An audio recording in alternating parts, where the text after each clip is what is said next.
आज बड़ी दुख के साथ मुझे कहना पड़ रहा है कि बिहार प्रदेश में जब से महागठबंधन की सरकार आई है, बड़े पैमाने पर चुन चुन करके अनुसूचित जाति जनजाति वर्ग के जो समाज के होनहार लोग हैं, सामाजिक प्रबुद्ध लोग हैं, उनके साथ बड़े पैमाने पर एक सोची समझी रणनीति के तहत हत्याएं की जा रही है। आप प्रेस मीडिया के सभी electronic print media social activist भी आप हैं। मैं आपसे यह आग्रह विनती करता हूं कि आप लोग भी दबे कुचले वंचित समाज को आवाज़ ज़रूर बनते हैं, दूर दूर तक दिखाने का काम करते हैं। उसी कड़ी में ये दो जगह की मैं चर्चा करूंगा। अभी बिहार प्रदेश के प्रदेश अध्यक्ष आदरणीय सम्राट चौधरी जी के नेतृत्व में एक भारतीय जनता पार्टी के शिष्टमंडल गई थी लालगंज थाने के अंतर्गत, जो वैशाली जिले में आता है। राकेश पासवान को, जो सोशल एक्टिविस्ट भी थे, भीम आर्मी के प्रदेश के सचिव भी थे,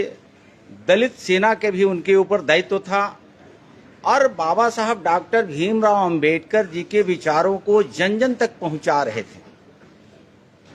जिसका कारण बना कि वहां के अपराधियों ने 13 तारीख को दरवाजे पर आकर और पैर छू करके प्रणाम करता है और करने के बाद तबातोड़ गोलियां चला करके मौत के घाट उतार दिया जाता है। मौत के घाट उतारने के बाद से अगल बगल आग की तरह ये बातें फैल गई। सभी समाज के लोगों ने दरवाजे पर आया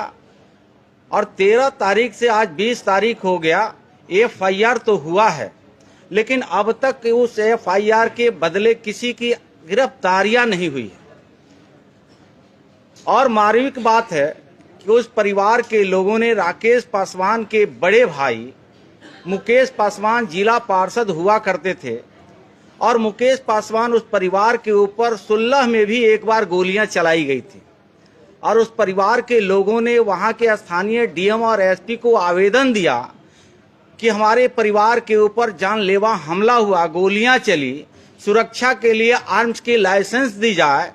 आवेदन देने के बावजूद 16 में आवेदन दिया गया, आज 2023 है, लेकिन उनके आवेदन पर सरकार ने कोई जवाब नहीं दिया, जिसका ताजा उदाहरण 13 तारीख को देखने को मिला कि एक अनुसूचित जाति के होनहार व्यक्ति राकेश पासवान को निर्मम हत्या कर दी जाती है। उसी कड़ी में आपने देखा होगा, जहां मुख्यमंत्री जी के खुद का घर है नालंदा जिला, और वहां मुन्ना पासवान है, जो वो भी अनुसूचित जाति महादलित परिवार से ही आते हैं और महादलित सेना, दलित सेना जो है, दलित सेना में प्रदेश का नेतृत्व कर रहे थे। 13 तारीख को ही उनको भी 6 गोलियां मार करके निर्मम हत्या कर दी जाती है। और ये सरकार में बैठे मुखिया कहते हैं कि यही जनता की सरकार है। मैं अनुसूचित जाति जनजाति के परिवार से होने के नाते जनक चमार स्पष्ट सरकार से कहना चाहता है कि जहां बिहार प्रदेश में अनुसूचित जाति और जनजाति दबे कुचले वंचित समाज को बाबा साहब अम्बेडकर जी ने आवाज दिया था, उस आवाज के प्रति समाज में समरूपता, एक भाव फैलाने का कर्ज करता, वो पासवान बिरादरी का हो, दलित बिरादरी का हो, पिछड़ा बिरादरी का हो, अत्यंत समाज के बेटा हो, वह परिवार को निर्मम हत्या करने के उद्देश्य से ही आपकी सरकार चल रही है। तो मेरा मानना है कि ये सरकार कमजोर लोगों को दबा करके और वोट बैंक की राजनीति करना चाहती है। ये बिहार प्रदेश के लोगों ने ये चीज को आने वाले दिनों में बड़े बखूबी समझ भी चुका है और जवाब भी देने के लिए तैयार है। इसलिए एक शिष्टमंडल जो है कि लालगंज में, जैसे हमने अभी यहाँ उपस्थित नहीं है बड़े भाई रामप्रीत पासवान जी, पूर्व मंत्री वर्तमान विधायक, हम 3 लोगों ने साथ में सुबोध पासवान जी भी गए थे और उस परिवार का एक ही मांग है कि त्वरित कार्रवाई करते हुए अपराधियों को गिरफ्तारी होनी चाहिए। आज 1 सप्ताह हो गया, कोई अपराधी की गिरफ्तारी नहीं है, खुल्लम खुल्ला अपराध कर्मी घूम रहा है। और वहीं से SP को, DGP को, मैं स्वयं अपने मोबाइल नंबर से DGP को फोन लगाया तो ये जवाब आया कि अभी DGP साहब VC में बैठे हुए हैं और तुरंत कॉल बैक करके आपको बात कराया जाएगा। लेकिन शायद अभी 4 घंटे हो गए, अभी 4 घंटे होने के बावजूद डीजीपी साहब का वीसी चल रहा है या नहीं चल रहा है, कॉल बैक नहीं आया है। उस परिवार का यही कहना है कि उस परिवार में 3 बच्चे और बच्चियां हैं, तो उन बच्चे और बच्चियों को परवरिश करने के लिए सरकारी जो मुआवजा 25 लाख रुपया जितना जल्दी हो सके परिवार को उपलब्ध कराना चाहिए, और बच्चों को परवरिश करने के लिए उनका विधवा जो पत्नी है उस पत्नी को पीडीएस की लाइसेंस निश्चित रूप से उपलब्ध कराना चाहिए कि वो परिवार के परवरिश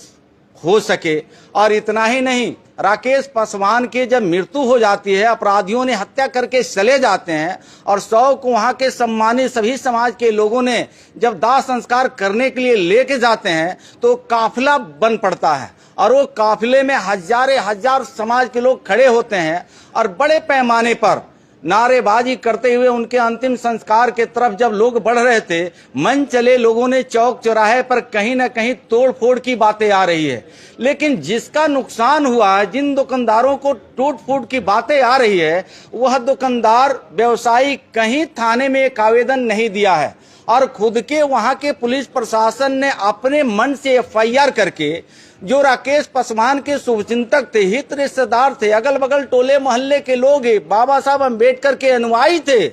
और उनको नाम दे करके लगभग 14 लोगों को जो दाह संस्कार करके लौट रहे थे उनको त्वरित कार्रवाई करते हुए और अरेस्ट करके जेल के सलाखों में डाल दिया गया। और इतना ही नहीं, लगभग सैकड़ों लोगों को बेनामी नाम दर्ज करके और उनको आज डर का माहौल कायम कराया गया है। इससे ये सरकार साफ ही स्पष्ट होता है कि अनुसूचित जाति जनजाति को मरने के लिए विवश कर दिया गया है। अपराधियों को खुल्लम खुल्ला छूट दे दिया गया है कि अनुसूचित जाति के लोग जो संविधान की बात करता है, न्याय कानून की बात करता है, गरीब दलितों और पिछड़ों की आवाज की बात करता है, उसको हत्या का रूप दिया जा रहा है। तो मेरा आपके माध्यम से इस सरकार से मैं मांग करता हूं कि जो परिवार के अब तक सुरक्षा मुहैया नहीं है, सरकार सुरक्षा भी मुहैया करे, पीडीएस की लाइसेंस के उनको दिया जाए, और दूसरी बात कि उस परिवार को कम से कम 25 लाख रुपया सरकारी मुआवजा दिया जाए। और फिर प्रदेश का अध्यक्ष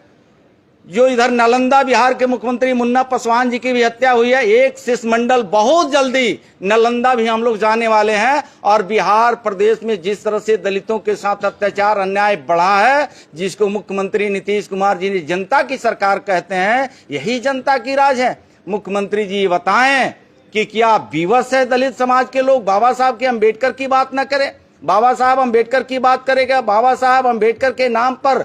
अगर प्रदर्शन निकलता है, बाबा साहब अम्बेडकर के नाम पर अगर प्रभात फेरी निकलता है, तो अपराधी जो है कि खुल्लम खुला गोली से हत्या कर देगा, और अपराधियों को ये पुलिस प्रशासन के लोगों ने कहीं अरेस्टिंग नहीं करेगा। ये कहीं ना कहीं बिहार प्रदेश के अनुसूचित जाति जनजाति के साथ अत्याचार आना बढ़ा है, और इसको पुरजोर तरीके से भारतीय जनता पार्टी के हम सभी सम्मानित पदाधिकारी और कर्ता उसको पुरजोर तरीके से विरोध करेंगे। धन्यवाद।